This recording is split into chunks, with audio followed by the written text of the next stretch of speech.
నేను జ్ఞాపకం చేసుకుంటూ ఉంటాను. తండ్రులను తప్పకుండా జ్ఞాపకం చేసుకోవాలి. తండ్రి గొప్పతనాలు చాలా మంది చెప్తూ ఉంటారు.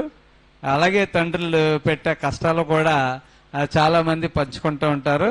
నాకు తెలిసి ఒకసారి పరలోకమందున్న తండ్రి అని ప్రార్థన చేయమంటే ఒక సహోదరు చెప్పింది, మరి ఒకసారి ఎప్పుడు తండ్రి అనకండి, మా తండ్రి గుర్తొస్తున్నాడు అన్నది. ఏం మీ తండ్రి అంటే, మా తండ్రి తాగేసి వచ్చి మా అమ్మను కొట్టేసి నన్ను కొట్టేసి చదువుకు వెళ్లకుండా చేశాడు. అలాంటి తండ్రి పేరెత్తితే చాలు నాకు ఒళ్ళు మండిపోతుంది అన్నది. అందుకంటే మంచి తండ్రులు ఉన్నారు. అప్పుడు మీ తండ్రితో అందరి తండ్రులను పోల్చుకోవద్దని ఆ పాపకి చక్కగా కౌన్సిలింగ్ ఇచ్చారు. అసలు ఫాదర్స్ డే అనేది ఎప్పుడు ఏర్పాటు చేయబడిందంటే ఈవెన్ 1910వ సంవత్సరంలోనే ఇది సోనార్ స్మార్ట్ అనే యువత ప్రారంభించిందని ట్రెడిషన్ చెప్తా ఉంది. మీరు ఇంటర్నెట్ లో చూడొచ్చు. అతని తండ్రి విలియం స్మార్ట్ అట యుద్ధానికి వెళ్ళాడట. అప్పుడు వాళ్ళు వాషింగ్టన్ లో ఉండేవారు. ఆమెకి 6వ పిల్ల పుట్టింది, ఆడపిల్ల. 6 ఆడపిల్లలు. ఇంకా తండ్రి వచ్చినప్పటికీ అదే 6వ ఆడపిల్ల పురిటి కానుపులో తల్లి చనిపోతే తండ్రి యుద్ధం నుంచి వచ్చేసి ఇంకా మరో పెళ్లి చేసుకోకుండా ఆ పిల్లల్ని పెంచుతూ ఉన్నాడంట. పెంచుతూ ఉంటే ఆ తండ్రి చేసిన త్యాగానికి, అంటే అమెరికా దేశంలో ఈవెన్ రీమ్యారేజెస్ చాలా ఎక్కువగా జరుగుతూ ఉంటాయి. ఇష్టం లేకపోతే వెంటనే విడాకులు, ఈవెన్ 2 to 3 months లో వచ్చేస్తాయి విడాకులు, వెంటనే పెళ్లి చేసుకోవచ్చు. కానీ ఈయన ఏం చేశాడంటే కుమార్తెలను పెంచాలని ఒక చక్కని త్యాగంతో వారిని పెంచి పెద్దవారిగా చేయడం తన ఒక కుమార్తె గుర్తించి తన 16వ ఏట ఫాదర్స్ డే అనేది ప్రారంభించిందంట. అయితే 1966లో దీన్ని ఫాదర్స్ డే జూన్ నెల ప్రతి 3వ ఆదివారం జరుపుకోవాలని దాన్ని ఆథరైజ్డ్ గా ప్రకటించడంతో ఇది ప్రపంచవ్యాప్తంగా గుర్తింపు పొందింది. చాలా మంది ఆడపిల్లలు పుడితే విడాకులు ఇచ్చేసిన రోజులున్నాయి. ఆడపిల్లలు పుడితే ఖర్చు ఎక్కువ అనుకునే రోజుల్లో మరి ఆ రోజుల్లో కూడా తండ్రిగా తన బాధ్యతను కాపాడుకోవడం అంటే ఎంతో త్యాగభరితమే. చాలా మంది ఆడపిల్లలు పుడితే డబ్బులు పోగేసుకోవాలి అనుకుంటారు. అసలు ఇంట్లోకి ఒక వ్యక్తి వస్తేనే మీరు ఏం చేయాలంటే డబ్బులు పోగేయాలి. మొన్న ఒకసారి పెళ్లి రోజు ప్రసంగం చేశాం, నేను విన్నాను, మరలా నేను చెప్పాను. వివాహము అంటే ఏం చెప్పండి? విడివిడిగా ఉన్నవారిని వాక్యంతో హత్తుకున్నట్లు ముడివేయుట అని చెప్పారు. అది ట్రెడిషనల్ డెఫినేషన్ అన్నమాట వివాహం అంటే. అయితే మొన్న నేను చెప్పింది ఏంటంటే విడివిడిగా ఉన్నవారిని కాదు, అంటే విను. ఏంటి వినాలి? వాక్యాన్ని విను, దేవుని వాక్యాన్ని విను. నువ్వు భార్య చెప్పింది విను, లేదంటే భర్త చెప్పింది విను, ఇద్దరు వినాలి. దేవుడు అబ్రహామా అన్నాడు అంటే ఉన్నాను తండ్రి ఏం చెప్పండి అని అంటాడు. అలాగే భార్య కూడా ఏం చేయాలట?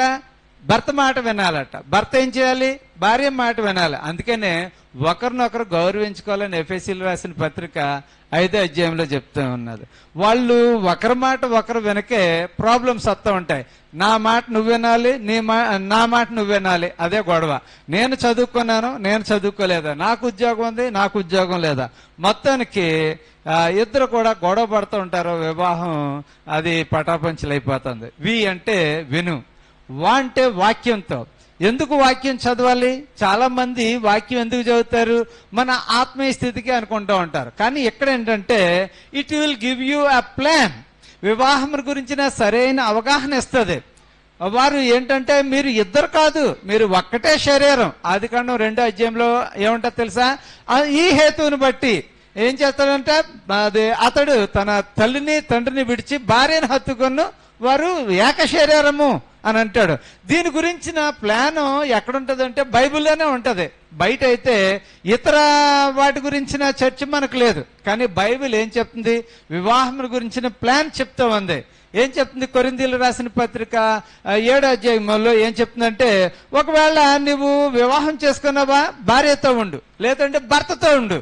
అంతేగాని ఇతరులతో ఉండకూడదు. నువ్వు వివాహం చేసుకోవడం లేదా, మంచిదే, నువ్వు ఒంటరిగానే ఉండు. కానీ సాతాను శోధిస్తుంది కాబట్టి నువ్వు వివాహం చేసుకోవాలి. ఒకవేళ వివాహం అయిందంటే భార్య భర్తను విడిచిపెట్టకూడదు, భర్త భార్యను విడిచిపెట్టకూడదు. వారు ఎప్పుడు కూడా దూరంగా ఉండకూడదు. కేవలము ప్రార్థన కోసమే మీరు దూరంగా ఉండాలి, కానీ మరి ఏ సందర్భంగానూ దూరంగా ఉండకూడదు అని చెప్తుంది. బైబిల్ ఎందుకు చదవాలి? ఎందుకు చదవాలంటే ఇలాంటి ప్రత్యేకమైన విషయాలు నేర్చుకోవడానే చదవాలి. ఏదో బైబిల్ చదువుతున్నాము, వాక్యం చదివేస్తున్నాము, చాలా చక్కగా ఉంది అని బైబిల్లో ఉన్న సాహిత్యాన్ని అభినందించడానికి కాదు, లేకపోతే బైబిల్లో దేవుడు గొప్పతనాన్ని అభినందించడానికి కాదు. నీ జీవితంలో బైబిల్ ఏం చెప్తుంది, నా కుటుంబ జీవితం కోసం, వివాహ జీవితం కోసం ఏం మాట్లాడుతుంది అనే విషయాన్ని నువ్వు తెలుసుకోవడం కోసం బైబిల్ చదవాలి.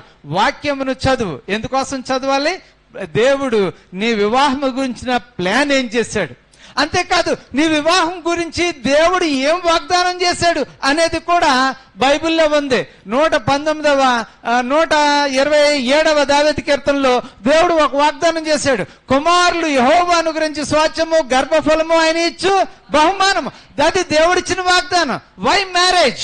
మ్యారేజ్ ఎందుకంటే నీవు పిల్లలకు అంటావని, నీవు పిల్లలతో దేవుణ్ణి స్తుతిస్తావని. అంతేకాదు నీ పిల్లలు నీ భోజనపు బల్ల చుట్టూ నీ పిల్లలు ఒలీవ మొక్కల వలె కూర్చుంటారు. అది దేవుడు చేసిన వాగ్దానం. చాలా మందికి వివాహం ఎందుకు చేసుకోవాలో అర్థం కాదు. కేవలం నిందపోతుందని పెళ్లి చేసుకునే వాళ్ళు ఉన్నారు, ఆస్తి కలిసి వస్తుందని పెళ్లి చేసుకునే ఉన్నారు, కట్నం వస్తుందని పెళ్లి చేసుకునే వాళ్ళు ఉన్నారు. చాలా మంది రకరకాల అభిప్రాయాలతో పెళ్లి చేసుకుంటారు. అది కాదు దేవుడు కోరుకునేది. God has a plan and purpose in your life. Many times we miss that. అందుకని దేవుడు ఏమంటున్నాడంటే, సరైన వివాహం చేసుకోవాలనుకున్నప్పుడు అంటే విను, దేవుని వాక్యాన్ని విను, భార్య చెప్పింది విను, భర్త చెప్పింది విను, ఇద్దరు కలిసి దేవుని వాక్యాన్ని వినండి. దేవుని వాక్యం ఎందుకు వినాలి? ఆ వాక్యంలో నీ కుటుంబం గురించిన ప్లాన్ చాలా చక్కగా ఉంది, నీ కుటుంబం గురించిన ఆశీర్వాదం ఉంది, నీ కుటుంబం గురించిన ఒక పర్పస్ ఉంది. ఏంటంటే అక్కడ ఏమంటారు తెలుసా? 128వ దావీదు కీర్తనలో ఏమంటది? నీ లోగిట నీ భార్య ఫలించు ద్రాక్షవల్లి. అది ఎప్పుడు ఫలిస్తుంది? నువ్వు దాన్ని నీరు పోసి ఉంచాలి, నువ్వు దానికి సరిగా చక్కని పందిరేసి ఉంచాలి. ద్రాక్ష తోటకి పందిరి వేయకపోయినా, సరైన నీరు పెట్టకపోయినా అది ఫలింపవదు, అది కాయలు కాయదు. నువ్వు చాలా జాగ్రత్తగా చూడాలి. ఎందుకు పోల్చారో తెలియదు కానీ ద్రాక్ష తీగతో అది చాలా అల్పంగా ఉంటది. నాకు ఒక ఆయన తీసుకొచ్చి, అతను రాజు, మన బైబిల్ స్కూల్లో ఒక స్టూడెంట్, నేను ద్రాక్ష తీగ కావాలి అని అన్నాను. అంటే అతను తీసుకొచ్చినప్పుడు మా తోటలో వేశాం. తోటలో వేసినప్పుడు అది కొంచెం వచ్చింది. అది మొదలు చాలా గట్టిగా ఉంది, కానీ చాలా అల్పంగా ఉంది. ఇలాగ తీద్దామంటే ఇరిగిపోయేది, ఇలాగ పోనీ తీగ ఎక్కించాలంటే ఇరిగిపోయేది. అది చాలా జాగ్రత్తగా చేయాలి. అప్పుడు చెప్పాడు ఆయన, ఇది మీరు చాలా అల్పంగా ఉంటుందండి, చాలా జాగ్రత్తగా దీన్ని చూడాలి అని చెప్పాడు. కానీ అది నా వల్ల కాలేదు దాన్ని పెంచడానికి. తర్వాత సాయిల్ కలిసి రాలేదు. ఎందుకు చెప్తున్నానంటే, ఈ ద్రాక్ష తీగ వలె మరి ఆడవాళ్ళు కూడా ఊరకనే నిష్ఠూర పడుతూ ఉంటారంట. అందుకనే పురుషులతో చెప్తున్నాడు, వారిని నిష్ఠూర పెట్టకండి. వాళ్ళు చాలా సెన్సిటివ్ గా ఉంటారు, బలహీనమైన ఘట్టాలు. ఒకవేళ ఎడ్యుకేషన్ కోసం అన్నామా వాళ్ళు నిష్ఠూర పడతారు, ఒకవేళ అందం కోసం ఏంటి డ్రెస్ అన్నామా ఇంక మళ్ళీ అది జీవితంలో వేసుకోరు, ఏంటి ముఖం బాగాలేదన్నామా ఇంక రోజు కడుగుతూనే కూర్చుంటూ ఉంటారు. ఎప్పుడైనా సరే వాళ్ళతో మాట్లాడినప్పుడు చాలా సెన్సిటివ్ గా మాట్లాడాలి అని బైబిల్ చెప్తా ఉంది. కాబట్టి చాలా మంది ఈ వాక్యాన్ని చాలా చక్కగా చూడాలి. నీ లోబిట నీ భార్య ఫలించు ద్రాక్షవల్లి అంటే పిల్లలు కంటూనే కూర్చుంటారు అని అనుకోకూడదు. అలాగ కనాలి, వాళ్ళని చక్కగా చూడాలి, ఆశీర్వాదకరంగా ఉండాలంటే ఆ వాతావరణాన్ని కల్పించాలి. లేదంటే అది ఫలించే ద్రాక్షవల్లి కాదు, అది పురుగు పట్టిన నాశనం అయిపోయే ద్రాక్షవల్లిలా ఉంటది. కాబట్టి భర్తలు గుర్తించాలి, కుటుంబ సభ్యులు గుర్తించాలి. బైబిల్ వాక్యాన్ని ఎందుకు చదవాలి అంటే, it give you plan, purpose and it will give you guide lines for your family. మూడవది ఏంటంటే వాక్యము తర్వాత హత్తుకొని ఉండడం చేయాలి.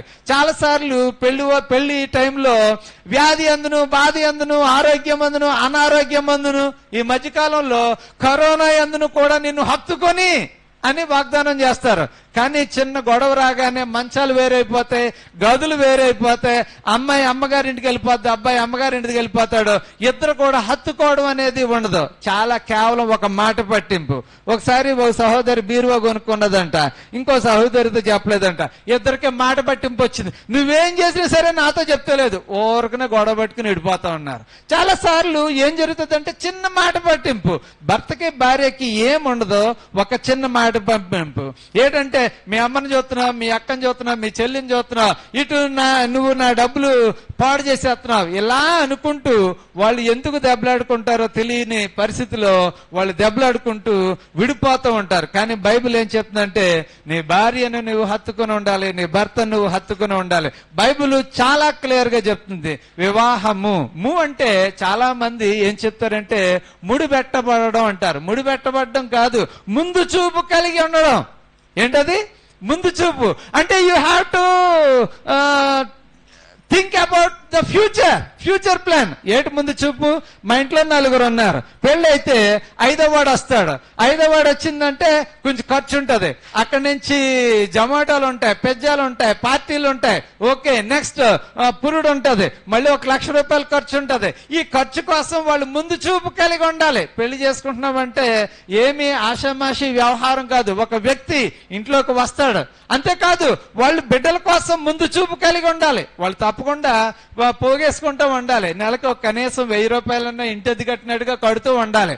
వాళ్ళు సిప్ అనే దాంట్లో దేనిలోనే సిస్టమేటిక్ ఇన్వెస్ట్మెంట్ ప్లాన్ ఇప్పటి నుంచే పెట్టుకోవాలి. ఓకే, నా బిడ్డ కోసం నేను దాచుకోవాలి. 20 సంవత్సరాలు నాది కాదు అనుకుంటే వాళ్ళు 40 లక్షలు వస్తాయి 20 సంవత్సరాల తర్వాత. చాలా మందికి ఇన్వెస్ట్మెంట్ ప్లాన్ తెలీదు. వచ్చిందా, ఖర్చు చేసామా, మనం ఆనందించామా. కొన్నిసార్లు కొంతమంది తండ్రులు చెప్తారు, కూతురు పెళ్లి చేయడానికి పొలం అమ్మేశాను, కూతురు పెళ్లి చేయడానికి ఇల్లు అమ్మేశాను. అప్పుడు నేనేమనుకుంటానంటే వీళ్ళకి ముందు చూపులేదా? ఇప్పుడు నేను ఎందుకు చెప్తున్నానంటే తండ్రులకి ముందు చూపు ఉండాలి. అప్పుడే ఇంట్లోకి ఒక వ్యక్తి వస్తున్నాడు, చిన్న బాబు పుడతాడు, అతనితో సంతోషించాలంటే నువ్వు ఇన్వెస్ట్మెంట్ ప్లాన్ చేసుకోవాలి. వివాహం అనేది చాలా చిన్న పదం, కానీ యూ షుడ్ హ్యావ్ ఏంటంటే నీ భవిష్యత్ కోసం, నీ బిడ్డల భవిష్యత్ కోసం ముందు చూపు చాలా మందికి ఉండడం లేదు. మరి ఈ తండ్రి 6 ఆడపిల్లల్ని ఎలా పెంచాడు, ఎలా పోషించాడు. అలాంటి టెంప్టింగ్ సమయంలో కూడా బిడ్డల కోసం సాక్రిఫైస్ చేసాడంటే ఐ అప్రిషియేట్. నేను కూడా ఆ తండ్రిని అభినందిస్తూ ఉన్నాను. అలాగే తండ్రుల్ని మనం తప్పకుండా అభినందించాలి. వాళ్ళు చాలా సాక్రిఫైస్ చేస్తారు. ఎక్కువగా గడిపేది తల్లితోనైనా తండ్రులతో చాలా ఎలా ఉంటదంటే వాళ్ళ స్వరం గంభీరంగా ఉంటది. కరెక్షన్స్ తండ్రి చేస్తూ ఉంటాడు. ఒక్కొక్కసారి తండ్రి తల్లి కంటే తక్కువే చదువుకుని ఉండొచ్చు, కానీ బైబిల్ ఏం చెప్తుందంటే is the head of the family.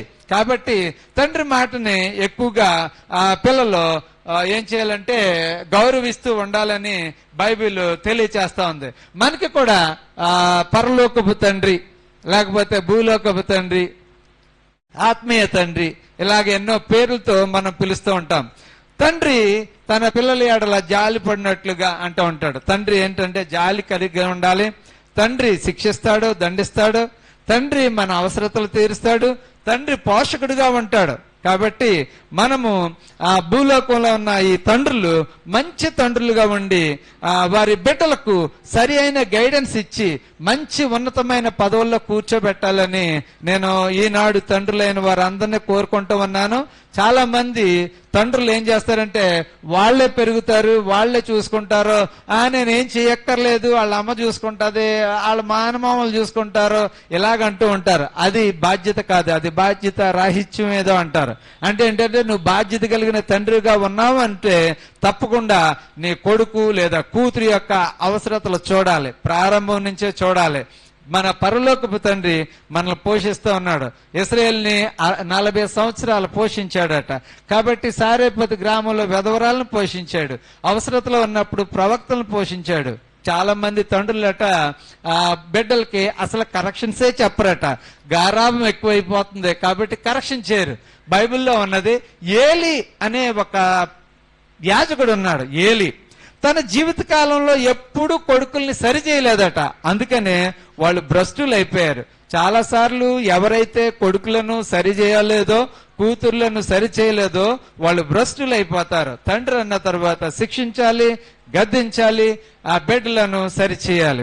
ఇది ఫాదర్స్ డే సందర్భంగా ఒక పాస్టర్ గా నేను మీ అందరికి ఇస్తున్న ఒక చిన్న సందేశం. ఈ సమయంలో మరి మనము మన తండ్రిని ఆత్మతోనూ సత్యముతోనూ ఆరాధించు అనే అంశంలోనికి మనం వెళదాం. ఈ రోజు చదువుకున్న వాక్య భాగాన్ని మనం చూద్దాం. దయచేసి మీరు అందరూ కూడా మీ పుస్తకాలని యెషయా గ్రంథము 6వ అధ్యాయము 2వ వచనం 3వ వచనం మనం చూద్దాం. యెషయా గ్రంథము చదవండి, పర్వాలేదు, క్లియర్ గా చదవండి. ఆయనకు పైగా శరాపులు నిలిచియుండురి.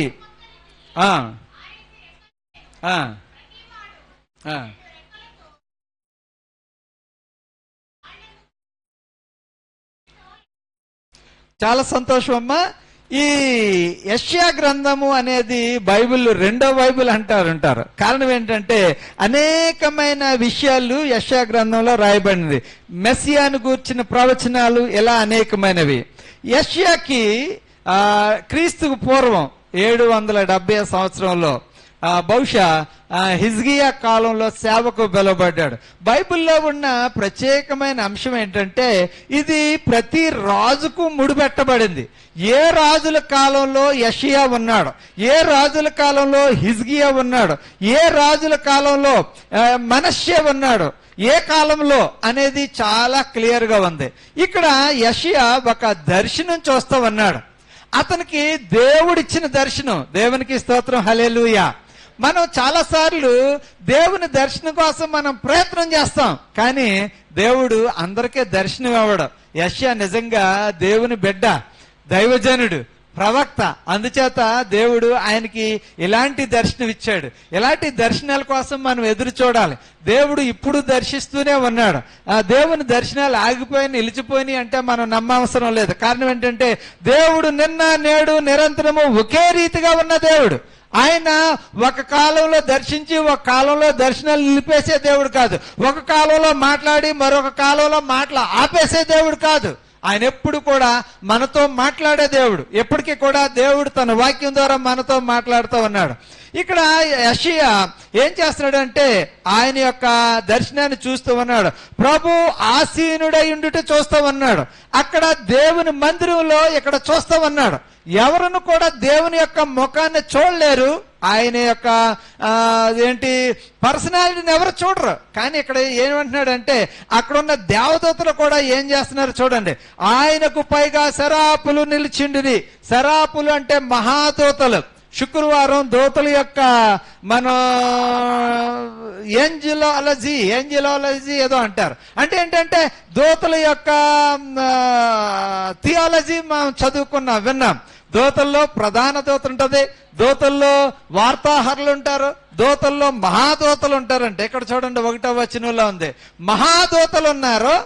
వాళ్ళు ఏంటి, ఒక్కొక్కరికి 6 రెక్కలు ఉండెను. ప్రతి వాడు 2 రెక్కలతో తన ముఖములను, 2తో తన కాళ్లను, 2తో ఎగురుచు వారు సైన్యములకు అధిపతి యెహోవా పరిశుద్ధుడు పరిశుద్ధుడు పరిశుద్ధుడు, సర్వలోకము ఆయన మహిమతో నిండి ఉన్నదని గొప్ప స్వరముతో గాన ప్రతికానములు చేయిచు ఉండిరి. యెషయా చూస్తూ ఉన్నప్పుడు దేవదూతలు ఏం చేస్తున్నారు తెలుసా? దేవుని స్తుతిస్తూ ఆరాధిస్తూ ఉన్నారు. దేవదూతలు కేవలము దేవుని స్తుతించువారే, వారికి ఏమీ పని లేదు. ఒకవేళ మీరు నేను కూడా చనిపోతే దేవుని రాజ్యంలోనికి వెళితే అక్కడ మనం చేసే పని కూడా దేవుని స్తుతించడమే. ఇక్కడ ఏం చెప్తున్నాడంటే 5వ వచనంలో యెషయా అప్పుడు మాట్లాడుతూ ఉన్నాడు. అయ్యో నేను అపవిత్రుడను. దేవునికి స్తోత్రం, హల్లెలూయా. దేవుడు పరిశుద్ధుడు, ఆయన యోగ్యుడు, ఆరాధనకు యోగ్యుడు. ఆయన పాపాన్ని ఉపేక్షించలేదు. ఎప్పుడైతే పాపిగా మనం దేవుని సన్నిధానానికి వెళ్తామో అక్కడ దేవుని పరిశుద్ధతను చూసి మనం నిజమైన పశ్చాత్తాపం ఏర్పడితే అక్కడికి మన దుఃఖం వస్తుంది. కానీ చాలా మంది ఎలాగున్నారు తెలుసా? వేషధారణతో ఉన్నారు. వాళ్ళు పాపం చేస్తారు, దేవుని మందిరానికి వెళ్ళిపోతూ ఉంటారు. అంటే ఎలా ఉన్నదంటే పాపం చేస్తారు, ఏదైనా దేవుడు కానుకిచ్చేస్తే పాపం పోద్ది అనుకునే ఆలోచనలో చాలా మంది ఉన్నారు. దేవుడు చాలా మంది ఏం చేస్తున్నారు తెలుసా? ఎలాగైనా జీవించేస్తూ ఉన్నారు. ఇక్కడ రాజమండ్రి కొండకెళ్ళి తలనీలాలు ఇచ్చేస్తే దేవుడికి పాపం తీసేస్తాడు అనుకుంటూ ఉన్నారు. ఇలాంటివి కాదు. ఇక్కడ యెషయా తన నిజమైన స్థితిని జ్ఞాపకం చేసుకుంటూ ఉన్నాడు. ఇక్కడ 53 కీర్తనలు ఏమంటున్నాడంటే, నీవు దేవుని నిబంధనను నీ నోట ఎందుకు వచ్చేస్తున్నావు? నీవు దొంగను చూసినప్పుడు అతనితో ఏకీభవిస్తున్నావు, వ్యభిచారులతో సాంగత్యం కలిగి ఉన్నావు, నీ నోట్లో బూతులు మాట్లాడుతూ ఉన్నావు, మళ్ళీ దేవుని వాక్యాన్ని నువ్వు ప్రకటిస్తూ ఉన్నావు, బోధిస్తూ ఉన్నావు, చదువుతూ ఉన్నావు. ఇది అసలు సహించరానిది అని చెప్పేసి కీర్తనగారుడు కూడా చెప్తూ ఉన్నాడు. ఇలా చెప్తూ ఉన్నప్పుడు యెషయా ఏం చేస్తున్నాడు తెలుసా? తన అపవిత్రమైన జీవితాన్ని జ్ఞాపకం చేసుకుంటూ ఉన్నాడు. Worship the lord in truth and spirit. తన నిజమైన స్థితిని జ్ఞాపకం చేసుకుంటూ ఉన్నాడు. ప్రియమైన స్నేహితులారా, దేవుని మందిరానికి మనం వచ్చినప్పుడు మన నిజమైన స్థితిని యెషయా వలె మనం ఒప్పుకోవాలి. అక్కడ ఆయన మందిరం అంతా పరిశుద్ధతతో నిండినప్పుడు మనము మన నిజ స్థితిని ఒప్పుకోవాలి. ప్రభువా, నేను ఇదిగో ఆలోచన ద్వారా పాపం చేశాను, నా తలంపులతో పాపం చేశాను, చూపుతో పాపం చేశాను, నీ దృష్టికి నేను సరి అయిన వాడిని కాదు, నన్ను మన్నించు. ఒకసారి పేతురు గారిని యేసుక్రీస్తు ప్రభు వారు అంటారు, బాబు అటువైపు వల వెయ్యి అంటాడు. వల వేస్తాడు, చాలా విస్తారమైన చేపలు దొరుకుతాయి. అప్పుడు పేతురు ఏం చేస్తాడో తెలుసా? నీటిలో దూకేసి, ప్రభువా నేను పాపిని, నన్ను పిలవకు, నన్ను దగ్గర రాకు అంటూ ఉంటాడు. అప్పుడు యేసు ప్రభు వారు అంటారు, నేను నిన్ను సేవకు పిలుస్తూ ఉన్నాను, మనుషులు పట్టు జాలరుగా చేస్తాను, నువ్వు నా దగ్గరికి రా అని చెప్తూ ఉంటాడు. ఒక్కొక్కసారి దేవుని సన్నిధిలో మన పాపపు స్థితి మనకు జ్ఞాపకం వచ్చేస్తూ ఉంటది. అప్పుడు యెషయాని దేవుడు విడిచిపెట్టలేదు. అప్పుడు శరాపుల్లో ఒకడు వచ్చి యెషయా పెదవుల్ని కాల్చాడు అగ్నితో. ప్రియమైన స్నేహితులారా, ఈ రోజు మనకు పరిశుద్ధాత్మ లేకపోవచ్చు, మనము పాపపు స్థితిలో ఉండవచ్చు. దేవుని యొక్క పరిశుద్ధాత్మ చేత మన పెదవులు కాల్చబడాలి. అప్పుడు మంచి పదాలు మనం మాట్లాడతాం. దేవుని యొక్క అగ్ని చేత మన పెదాలు ఎప్పుడైతే కాల్చబడినాయో అప్పుడు పవిత్రమైన మాటలు మనం మాట్లాడతాం, లేదంటే పాపపు మాటలే మనం మాట్లాడతాం. అప్పుడు ఏం చెప్తున్నాడు తెలుసా? 7వ వచనంలో, ఇది నీ పెదవులకు తగిలను గనుక నీ పాపమునకు ప్రాయశ్చిత్తమాయెను, నీ దోషము తొలగిపోయెను. దేవునికి స్తోత్రం, హల్లెలూయా.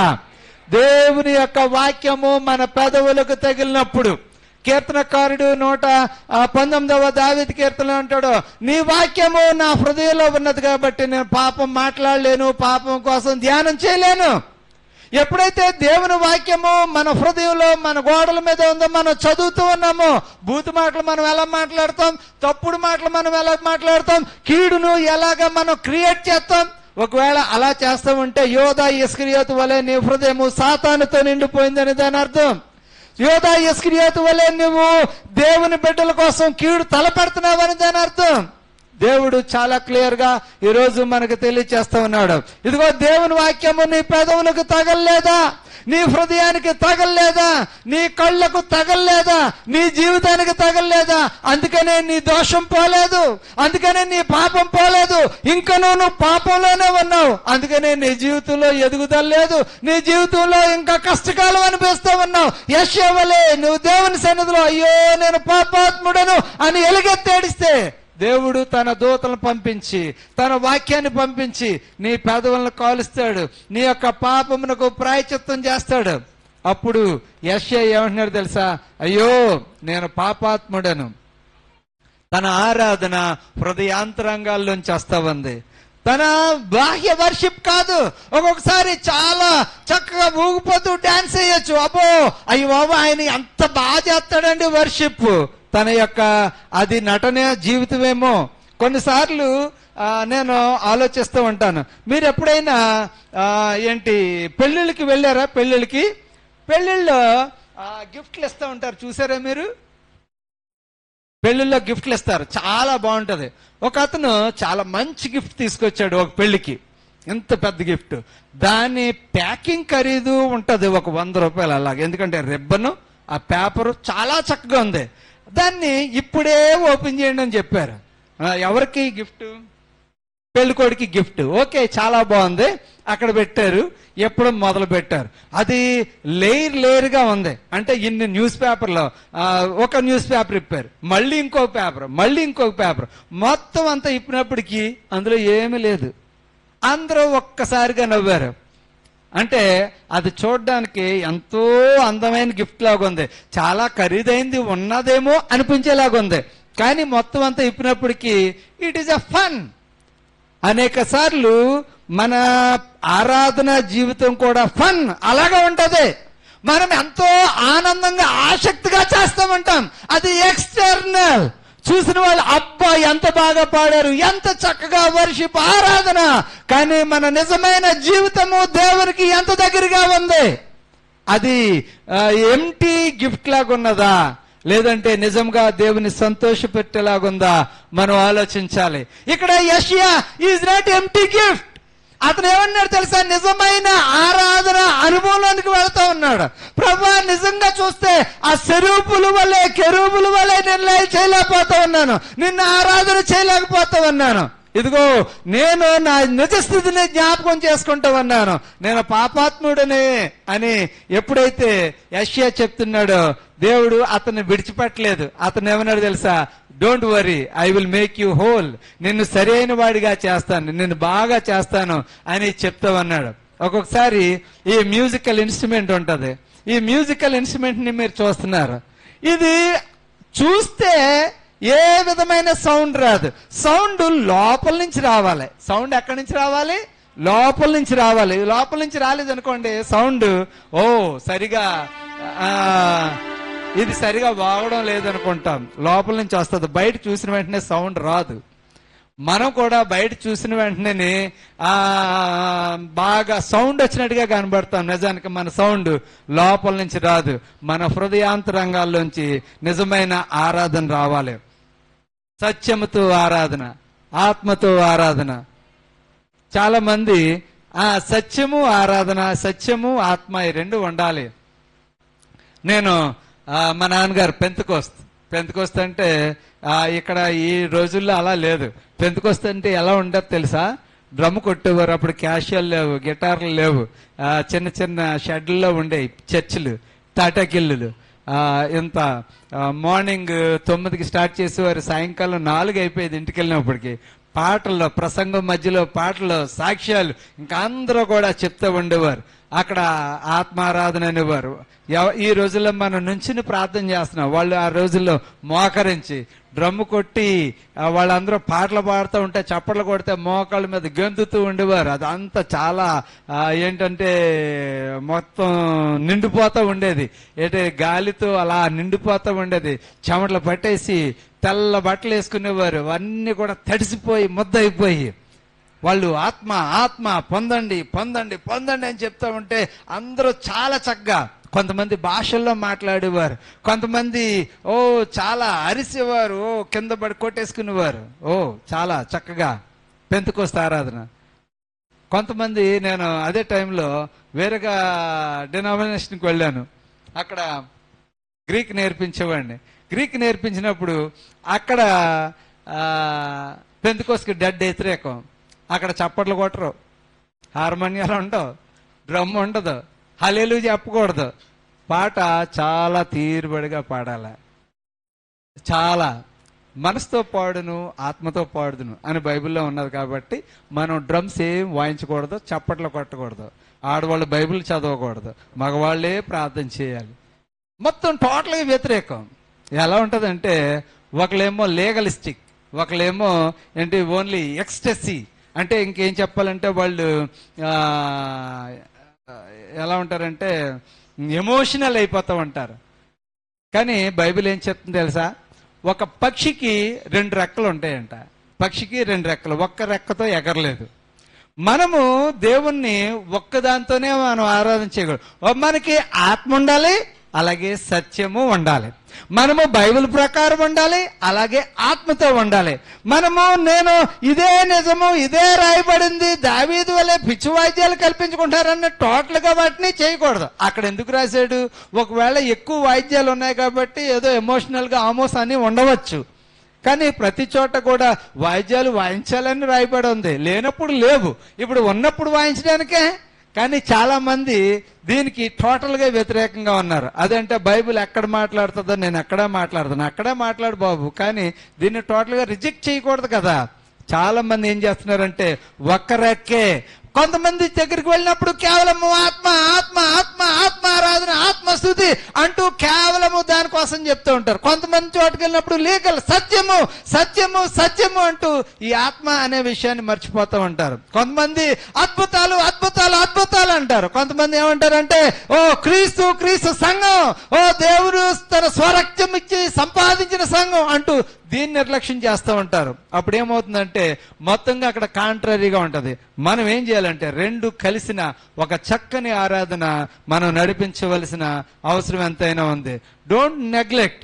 ఆత్మను ఆర్పకుడి, ఆత్మను కలిగి ఉండాలి. ఎఫెసీలు రాసిన పత్రికలు ఏం చెప్తాడు తెలుసా? ఆత్మను ఆర్పకుడి. మనలోనికి వచ్చిన ఆత్మను మనం ఆర్పకూడదు, మనం దాన్ని వెలిగించాలి. కొంతమంది ఉంటాడు ఆత్మాదీపమును వెలిగించు. యేసు ప్రభు నీలో ఉన్న ఆత్మను వెలిగించాలి. నీవు పొందుకున్న ఆత్మతో నువ్వు ఎక్సర్సైజ్ చేయాలి. ఎక్సర్సైజ్ చేస్తే బలం వస్తుందంట. ఒకవేళ నీ కండరాలు బలహీనంగా ఉన్నాయనుకో, డంబుల్స్ తీసుకుని ఎక్సర్సైజ్ చేస్తావు, అప్పుడు ఏం జరుగుతుంది? కండరాలకి బలం వస్తుంది. ఒకవేళ నీలో ఉన్న పరిశుద్ధాత్మకి సరైన ఎక్సర్సైజ్ చేయలేకపోతే ప్రార్థన చేయి. నువ్వు ప్రార్థన చేయి, వాక్యం చదువు, నువ్వు మోకరించు, చర్చికి వెళ్ళు, దేవునిలో ఉండు. కానీ ఆత్మ లేదని ఎందుకంటావు? 100 మంది ఎన్నో పనులు ఆత్మ ద్వారా జరుగుతూ ఉన్నాయి. ఆత్మ ద్వారా ఎన్నో అద్భుతాలు జరుగుతూ ఉన్నాయి. మనం కళ్ళారా చూసి ఎందుకు మనం కాదని అంటాం? అలాగే అదే సమయంలో మనం ఏం చేయాలి? దేవుని వాక్యాన్ని చాలా చక్కగా చదవాలి. దేవుని వాక్య ప్రకారంగా మనం జీవించాలి. చాలా మంది ఏం చేస్తున్నారంటే చాలా నిర్లక్ష్యంగా ఉంటా ఉన్నారు. ఆత్మ అంటే ఇంకా ఆత్మ అంటా ఉన్నారు, ఆ దేవుని వాక్యాన్ని పట్టించుకోవట్లేదు. ఇక్కడ 2 ముఖ్యమైన క్యారెక్టర్లు మనం చూసాం. ఇందాక మనం చదువుకున్నాం. ఒకటవదేమో యెషయా కోసం చదివాము, అక్కడ దేవుడు దర్శించాడు. రెండవది ఎవరంటే పాపాత్మురాలైన స్త్రీ, సమరయ స్త్రీ. ఇక్కడ సమరయ స్త్రీ ఆమె చాలా కామన్ గా వచ్చింది అక్కడికి. ఆమెలో నిజాయితీ కనిపిస్తా ఉంది. ఆమె వెలివేయబడిన స్త్రీ, ఆమె పబ్లిక్ లోకి రాకూడని స్త్రీ, ఆమె జీవితము వ్యభిచార కోపంలో నిండిపోయింది. ఆమె ఒంటరిగా వస్తా ఉంది, ఎవరు లేరని అలాంటి సమయాన్ని ఎన్నుకున్నది. యేసు ప్రభు కనిపించినప్పటికీ ఆయన అంటున్నాడు, అమ్మా నాకు మంచినీళ్ళు కావాలి. నువ్వు యూదుడు కదా, నన్ను సమరయ స్త్రీని నన్ను ఎందుకు అడుగుతావు మంచినీళ్ళు? నేను నీకు జీవజలాన్ని ఇస్తానమ్మా.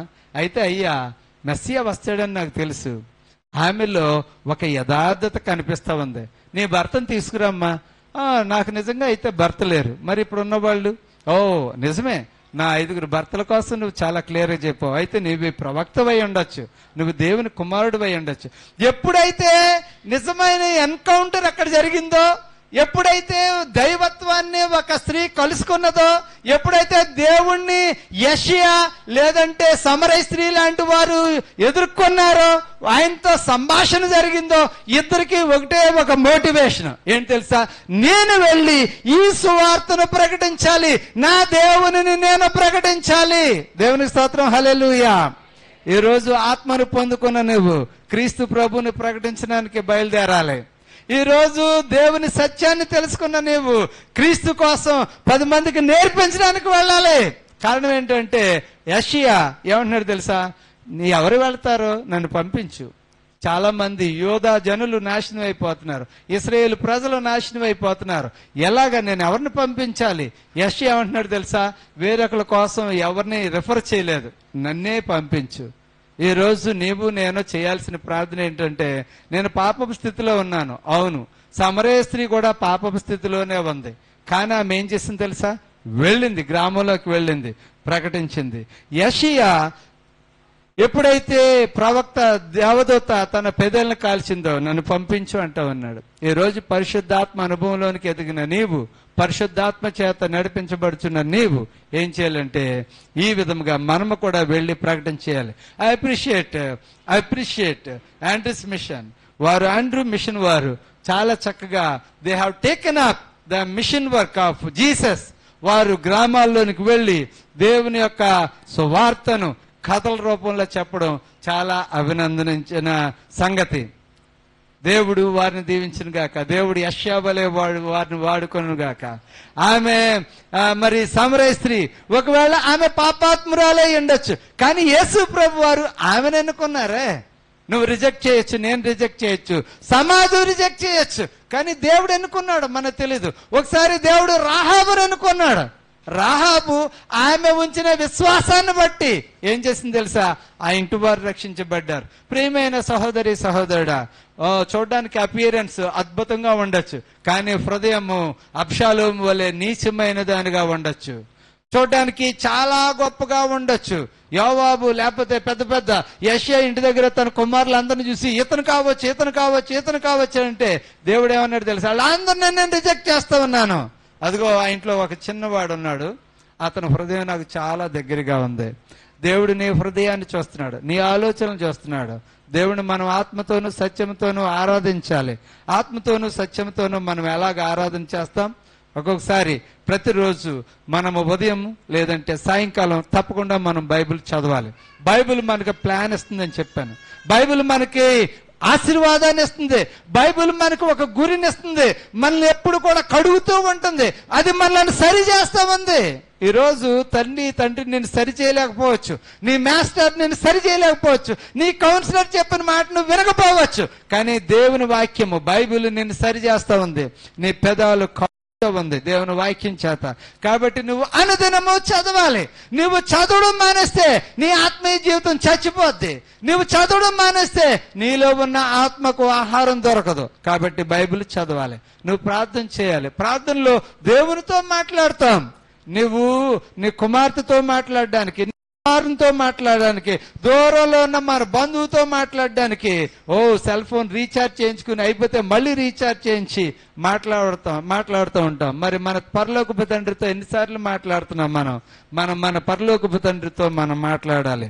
ఆయన మనకు ఆలోచనలు చెప్పువాడు, ఆయన మన జీవితాన్ని సరిచేసేవాడు. ఆత్మతోనూ సత్యంతోనూ ఆరాధన చేయాలి.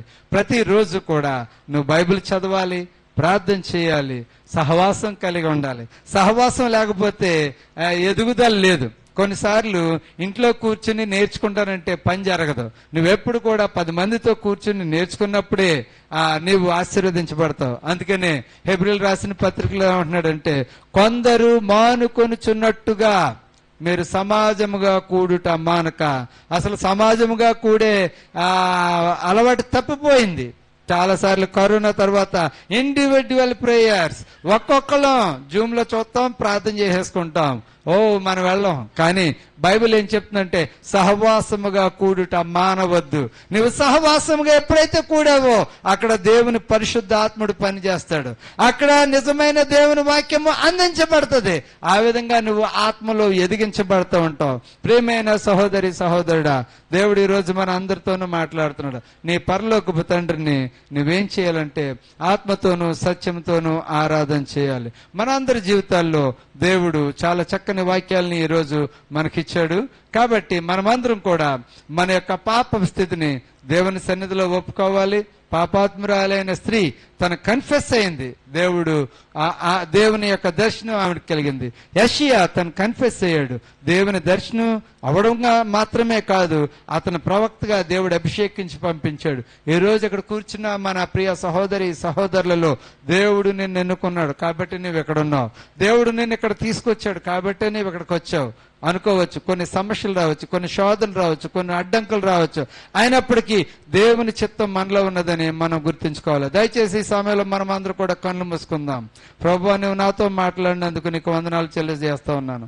ప్రభు అంటూ ఉన్నాడు, నేను ఎవరిని పంపెదను, నా నిమిత్తము ఎవడు పోవునని ప్రభు సెలవీయగా వింటిని.